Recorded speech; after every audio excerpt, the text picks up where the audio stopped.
Well, my wife left me a note this morning and said to fix this and such for supper and to do run the vacuum cleaner and do some things. I said, I really don't know yet. It's kind of not sure how this is working out. But so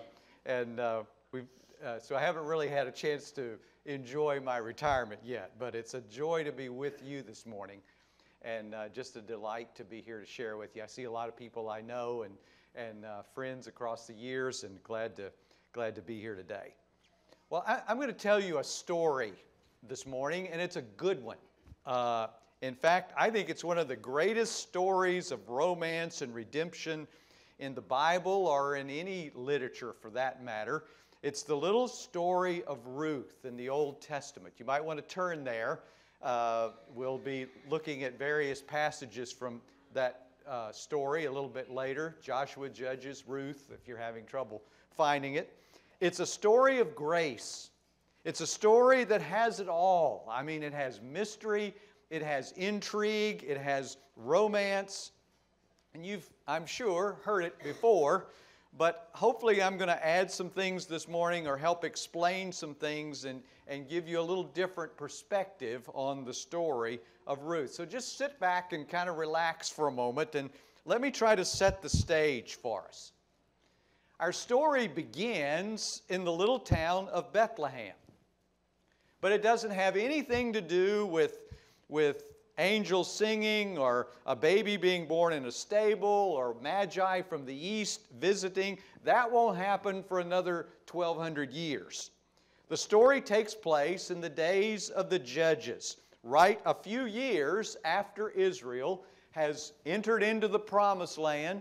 God brought them through the wilderness. Eventually they entered the Promised Land, and that's the setting of the story of Ruth. And as Act 1 of our story begins, things aren't going so well in Bethlehem. In fact, it says there was a severe famine in the land.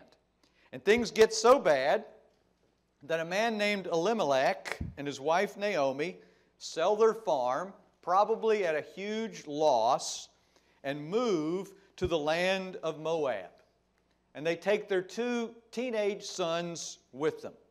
Elimelech uproots his family, takes them away from the land that God has promised to his people Israel, takes them away from the tabernacle and the worship of God at Shiloh. He takes them away from the priests and the Levites who might teach them the law of Moses, and he moves them instead to this foreign, heathen land among a group of people, the Moabites, who are the enemies of Israel.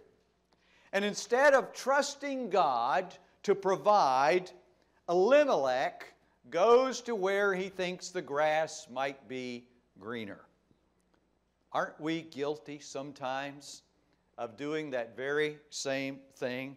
We hit a rough patch, we run into some problems, and instead of staying in that difficult marriage that's going to take some work to fix, we bail out.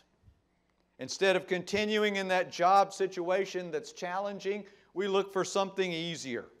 Instead of sticking with that ministry that isn't so glamorous, we look for greener pastures somewhere else. And the temptation is to think that things will be better if we could just move or if we could just change. Somewhere else things are going to look different for us. And so we often cut and run, and we think that some exciting locale, some new setting is going to change everything. And at first, for Elimelech and Naomi, it seems to work out. We're not sure how long they stayed in Moab, but at least long enough for those 2 sons to grow up. They marry Moabite women, but eventually, as is usually the case, things start to go south.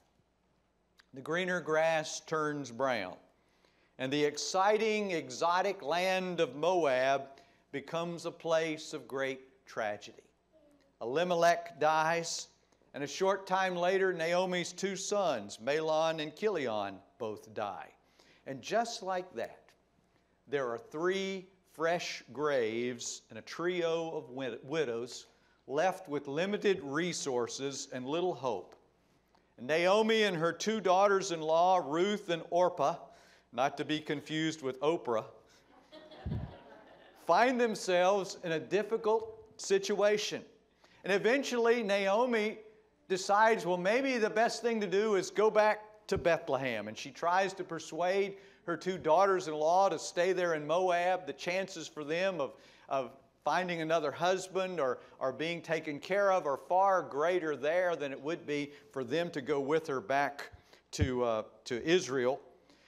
But Oprah makes the decision to stay and says a tearful goodbye as Naomi heads back home, but Ruth will hear nothing of it. She declares her undying commitment and affection for her mother-in-law, Naomi. Look with me at chapter 1 of the book of Ruth, verse 16. We often read this passage at weddings. It's such a commitment passage. But Ruth replied, verse 16, "Don't urge me to leave you or to turn back from you. Where you go, I will go, and where you stay, I will stay. Your people will be my people, and your God, my God. Where you die, I will die, and there I will be buried. May the Lord deal with me ever so severely if even death separates you and me." When Naomi realized that Ruth was determined to go with her, she stopped urging her. Ruth has made up her mind, and she is not changing it. She may not know much about God, but for better or for worse, she is casting her lot with Naomi and the God of Israel. She may not understand all of His laws and His covenant, but somehow she grasps the fact that her best hope is to go with Naomi. As Act 2 of our story opens, we find these two widows making the long trek back to Bethlehem. As best I can figure from the map in the back of my Bible, they traveled about 70, 80 miles over some pretty rugged territory, and they arrive in Bethlehem just in time for the barley harvest. Their arrival creates quite a stir, and people say, "Naomi, is that really you after all these years?"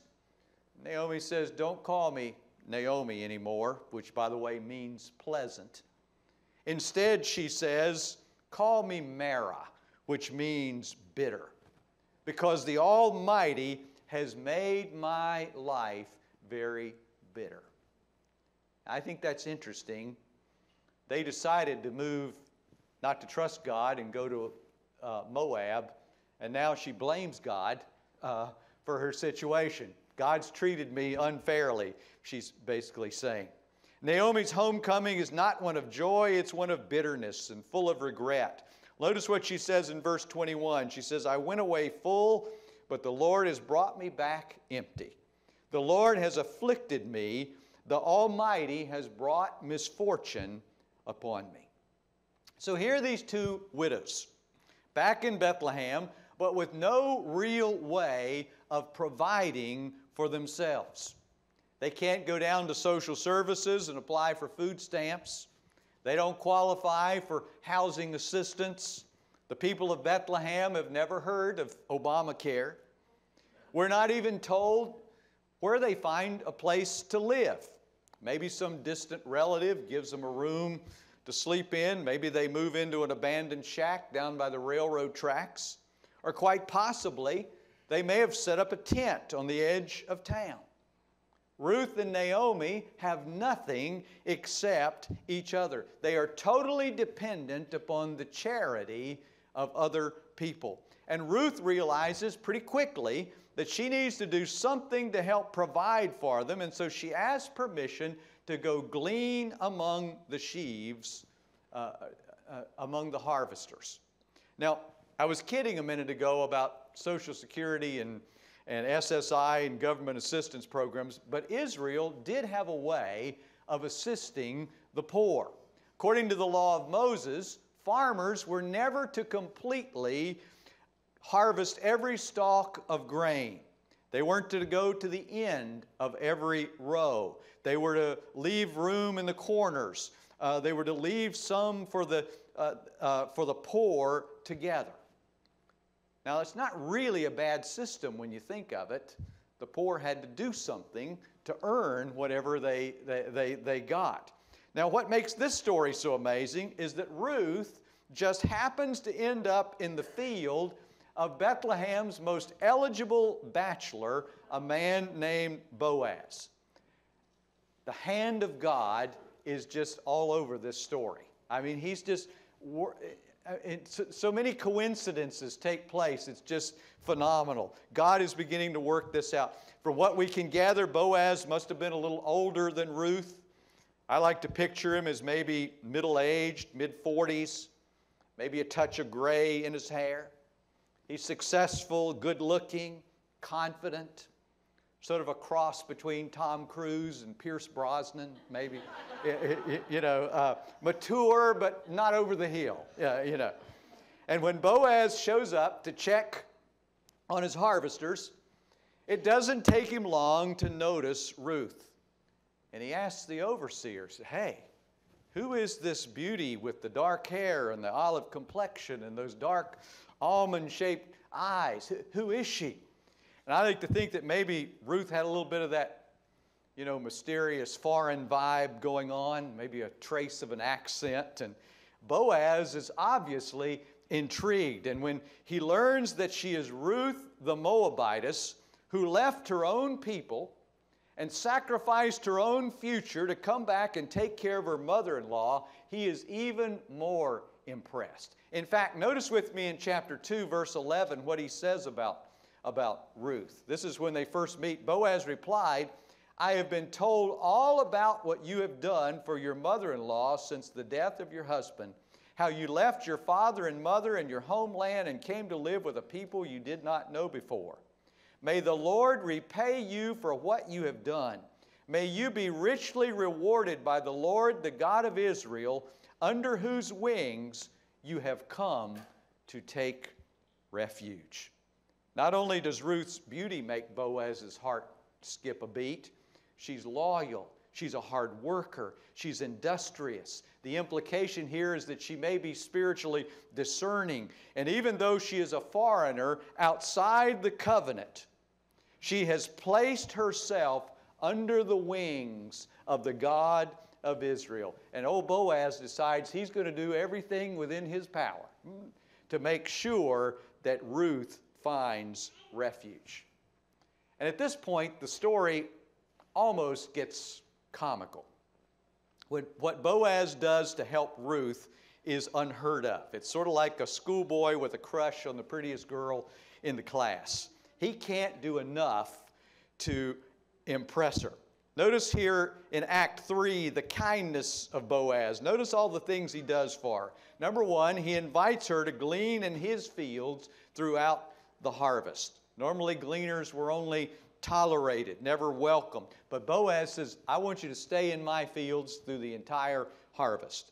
He gives her permission to drink from the water vessels prepared for his workers.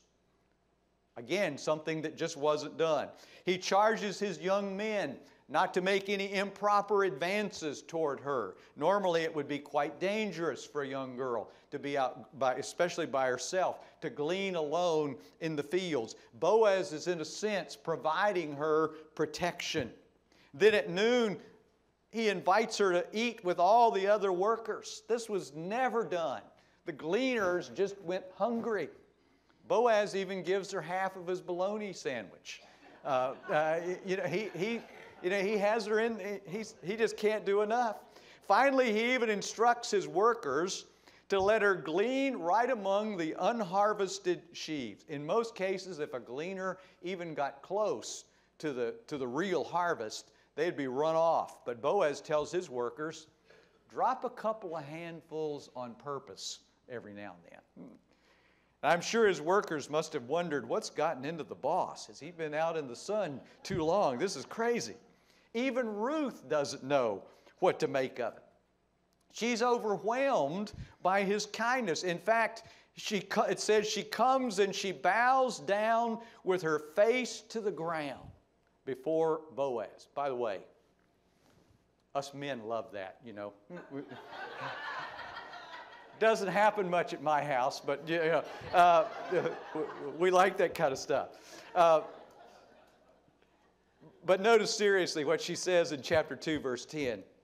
She says, "Why have I found such favor in your eyes that you notice me, a foreigner?"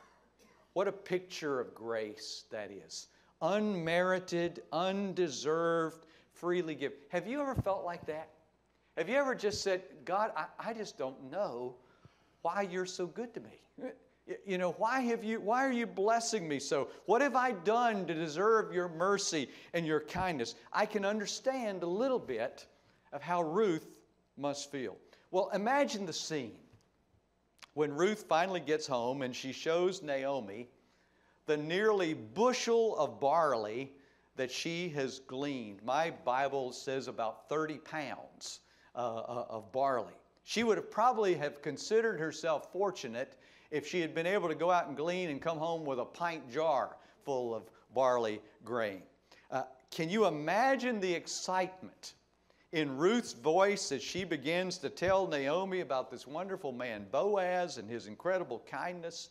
And somewhere in the midst of this story, something clicks in Naomi's brain. She says, "Boaz. Where have I heard that name? Boaz. You don't mean Salmon and Rahab's boy. I remember when he was just a freckle-faced little kid running around at the family reunions.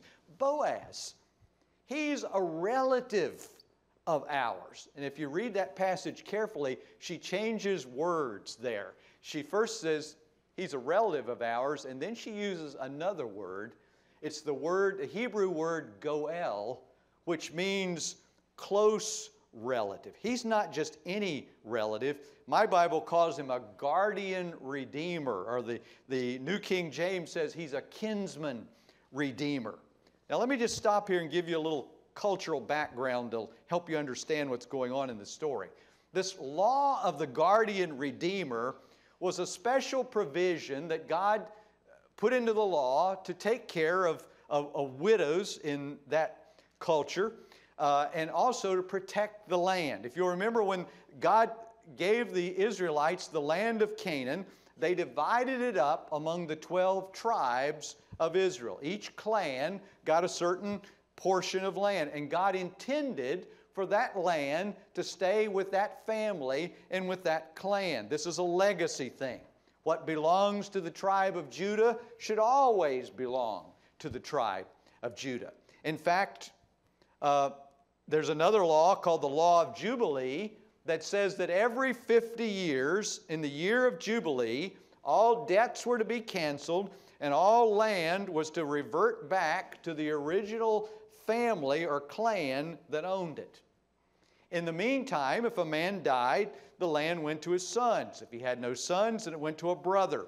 Or if not a brother, then a cousin or an uncle. And you might say, well, why wouldn't it go to the wife or to the daughter? Very simple reason. Because that wife, that daughter, might marry someone from another clan. Let's suppose Naomi had gotten married to somebody else. She was from the tribe of Judah. If she'd gotten married to somebody from the tribe of Benjamin, then that Judah land would have transferred over to Benjamin. And God didn't want that. He wanted it to stay within the clan. So he established this law, and that's one of the reasons that wives couldn't inherit anything. But there's another provision in here with this guardian redeemer thing. It's an interesting provision that God makes. If a man should die without having a male offspring, that left him in sort of a tenuous position. And so God has this plan. If a man were to die without having a male offspring, then his brother would have to take that wife on as a second wife and try to produce a male child from that second wife. And if he did, then that male child would inherit all of the former dad's possessions. Now, whenever I try to explain this, I always like to stop for a moment and look at the faces of the ladies in the crowd, because right now you're thinking about your brother-in-law. It's not a pleasant thought, but don't blame me, talk to Moses. Now, as I understand it, if there was no brother and the next, or maybe they were older like Naomi in this story, then the next closest relative becomes the guardian redeemer. The marriage piece kind of drops out of the equation, but they can still redeem property, and he's still required to take care of the widow. He doesn't necessarily have to marry her. So anyway, back to our story. Naomi realizes that Boaz is a close relative. He meets the qualifications of being a goel, a guardian redeemer. He can at least buy back their land. And so in Act 4, as the drama unfolds, Naomi begins to hatch a plan. And it's a bold plan. Look at chapter 3 and the first verse. One day, Ruth's mother-in-law, Naomi, said to her, "My daughter, I must find a home for you where you will be well provided for. Now Boaz, with whose women you have worked, is a relative of ours." That's that word, goel. "Tonight he will be winnowing barley on the threshing floor. Wash, put on perfume, and get dressed in your best clothes. Then go down to the threshing floor, but don't let him know you are there until he has finished eating and drinking. When he lies down, note the place where he is lying. Then go and uncover his feet and lie down, and he will tell you what to do." Wow, my glasses are fogging up here. This is steamy stuff. How did this get in the Bible? This sounds sort of like a Bronze Age version of Desperate Housewives or something. But I want you to picture what Naomi's telling her here. Ruth bathes. She puts on an ample dose of Chanel No. 5. She puts on her best clothes. Interesting little side note here. The Hebrew word indicates that the clothes that she puts on are clothes that would signal the end of mourning. The implication is that perhaps up until this point, Ruth's been wearing black, clothes of mourning for her dead husband. And though Boaz might have been attracted to her, he would never have made a move on her as long as she was wearing those garments of sorrow. So by putting on her best clothes, Ruth is sending a signal. Hey, I'm ready to move on with my life. In essence, she's saying, I'm available. According to verse 7, Ruth does exactly what Naomi tells her. She waits until Boaz has finished eating and drinking and was in good spirits. She watches where he goes to lie down to guard the grain. She waits until all the conversation ceases and the snoring begins and the sounds of slumber, and then she slips over quietly, uncovers his feet, and lays down. Notice verse 8. It says, "In the middle of the night, something startled the man." I would imagine so. His feet are probably cold. He turns and there's a woman lying at his feet. And "Who are you?" he asks. Notice Ruth's answer in chapter 3, verse 9. She says, "I am your servant Ruth," she said. "Spread the corner of your garment over me, since you are a guardian redeemer of our family." Understand here that Ruth is asking for more than just a blanket to cover up with. In a sense, she's making a marriage proposal. She's offering herself to Boaz. She's saying, "Boaz, will you be my guardian redeemer? Will you be my protector? Will you be my deliverer?" Now you say, "Pastor, wasn't that a bold move on her part?" On what basis does she appeal to Boaz? She's just a poor widow. He's one of the wealthiest men in town. She's a foreigner, an immigrant. He's an upstanding leader of the tribe of Judah. She's a nobody. He's rich and powerful. Why would she even dare to make a request? It's all about the promises of God, and it's all about grace. In many ways, you and I are just like Ruth. She represents us, poor, destitute, aliens, without hope. If you haven't made the connection yet, Boaz represents Jesus. He is our guardian redeemer. He is our kinsman redeemer. And let me try to make that a little clearer for you. You see, there's some beautiful parallels between what Boaz does for Ruth and what Jesus does for us. For basically, it took three things in order to be a guardian redeemer. Number one, you had to be a near kinsman. Nobody else had the right to insist that an owner sell back family land. Only a close relative had the privilege of redemption. And I submit to you this morning that that is exactly the reason for the incarnation. Before Jesus could redeem us, He first had to become one of us. He had to become our brother, our kinsman. You see, an angel couldn't have gone to the cross for us. Jesus had to become a man. He had to become like us. He had to become one of us, a near kinsman, before He could then redeem us. But there's a second requirement. Not only did you have to be a near kinsman, but you had to have the power to redeem. If old Boaz had been a tenant farmer, if he'd been as poor as Naomi and Ruth, he wouldn't have been much help. But Boaz is a man of standing in the community. He has more than enough money and clout to pull this off. Aren't you glad this morning that our guardian redeemer, Jesus, has the power to save to the uttermost?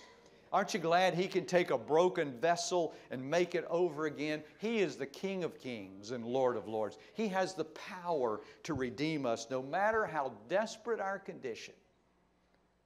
I don't care what kind of problem you're facing this morning, our God's bigger. He can take care of it. But there's a third requirement to be a guardian redeemer, and that is you had to be willing to redeem. Being a near kinsman, being a close relative gave you the right. Having the money gave you the power, but there also had to be a willingness. Which brings us back to our story. After Ruth places herself at Boaz's feet and makes her bold request, Boaz realizes that there's another relative who's actually closer than he is. There's another man who could have been the Goel, the guardian redeemer for Ruth and Naomi. And at first, it appears that he might even be interested until he finds out there's a wife involved and he declines. He has the right, he has the power, but he lacks the willingness. Jesus, our guardian redeemer this morning, not only has the right and the power, but like Boaz, He's more than willing. In fact, He's anxious to redeem us if we will only let Him. Well, the final act of our little story moves quickly. Boaz does everything in his power to make this happen, to be the guardian redeemer. In fact, he's pleased as punch that Ruth has come to him and invoked this covenant of protection. He's more than willing to do whatever it takes to make it happen. He invites her to stay until morning. He shares his blanket with her. Ruth covers up his feet and warms up his toes. And just before daylight, before anyone can see her, before the gossip can get started, he sends her away, but not empty-handed. It says he fills her shawl with 6 measures of barley, all she can carry. I can just see Naomi smiling when she sees all this barley and she hears Ruth tell about that night on the threshing floor. I love her comment at the end of chapter 3. She says, "Don't worry, Ruth. This man will not rest until this matter is settled." This guy's got it bad. He's motivated. He just sit tight. And sure enough, Boaz doesn't let any grass grow under his feet. He assembles the 10 elders of the people at the city gate, the city council, if you will. He invites the other relative who has the right to serve as a guardian redeemer for Ruth and Naomi. He gives this other guy the first right of refusal, and he declines, which I think Boaz knew was going to happen anyway. And then in full sight, openly, publicly, he states his intentions to buy back the property of Elimelech and Mahlon and Chilion. He states publicly that, and gets the blessing of the city fathers, that he plans to marry Ruth. Boaz is dotting all the I's and crossing all the T's. And from this moment on, there will never be a question about the status of Ruth. She won't have to produce a passport when INS comes calling. She won't have to prove her citizenship. She is legally, officially going to be the wife of Boaz. Fast forward a year or two. People may be still talking about the wedding. Probably one of the most wonderful anyone in Bethlehem had ever seen. Never had there been a bride more beautiful or a groom more handsome than Ruth and Boaz. But the story gets even better. Now there's a baby named Obed. Naomi has gone from being bitter and empty to being filled and sustained in her old age. Little Obed will grow up and have a son named Jesse. Jesse will have a number of sons, the youngest of which is a shepherd boy named David, who will become the second greatest king ever born in Bethlehem. Anybody want to guess who the greatest king? Jesus, born in Bethlehem. Jesus will be a direct descendant of David and Ruth and Boaz. What an amazing story of redemption. Let me close with this morning. Maybe there are some of you here this morning who find yourself in a place of great difficulty and distress like Ruth and Naomi at the beginning of the story. Maybe you've even wandered off into that far country thinking the grass was greener, only to find out it really wasn't. Maybe you're empty, bitter, full of sorrow. Maybe you feel like this morning God has somehow abandoned you. I want you to know this morning that you have a Redeemer. There is a Goel, a kinsman Redeemer, a guardian Redeemer who's willing to come to your rescue. But like Ruth in the story, we've got to come and kneel at His feet. We need to come and ask Him to spread that garment of protection over us. Like Ruth, we need to commit ourselves to the Lord of the harvest. He's already expressed His kindness to you this morning in thousands of ways. Just the fact that you're here this morning is part of His grace. But if you will take that first step, if you'll throw off those garments of mourning and come to Him, you will find that our Boaz, our guardian Redeemer, will not fail you.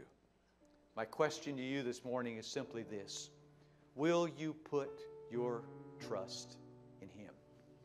Can you trust Him this morning to be that guardian Redeemer who'll take care of your needs, who's going to straighten out the mess that you've made of your life?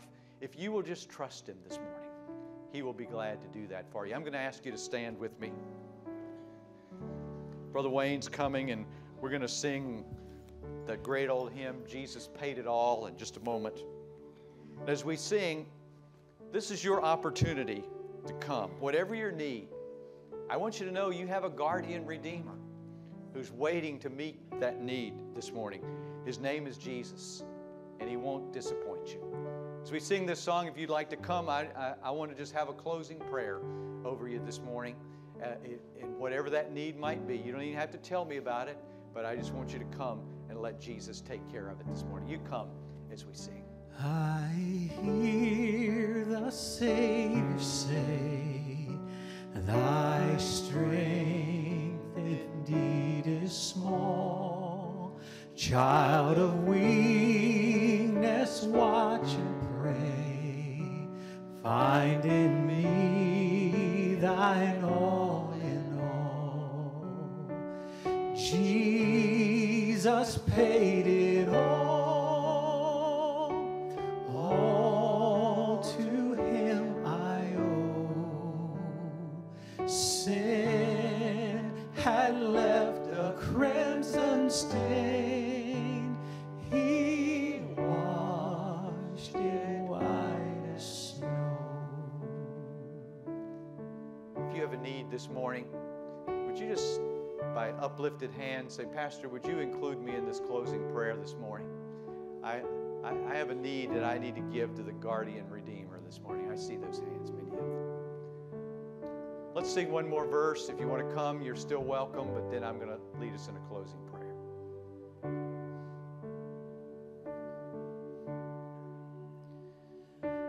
I hear the Savior say, Thy strength indeed is small. child of weakness, watch and pray. Find in me thine all in all. And Jesus paid it all to him I owe. Sin had left a crimson stain, he washed it white as snow. Father, we thank you this morning for your amazing love. We thank you this morning, Lord, that even though we didn't deserve it, even though we may have wandered off into a far country like Elimelech and Naomi, even though we may have made a mess of things, when we came and we put ourselves at your feet and we asked you to be our guardian redeemer, you were more than willing. Lord, you did everything that needed to be done in order to bring us back to you. So we ask this morning, Lord, you saw all the uplifted hands. You know every need. You know every heart this morning. And right as we stand in your presence, Lord, we say today, we ask you, Lord, to put your protection over us, to take care of every need and every burden that we have. We just trust you to work out all the details. Thank you, Father, for what you do. Thank you for your blessings. Thank you for all that you do for us. We thank you for being our Redeemer this morning. In Jesus' name.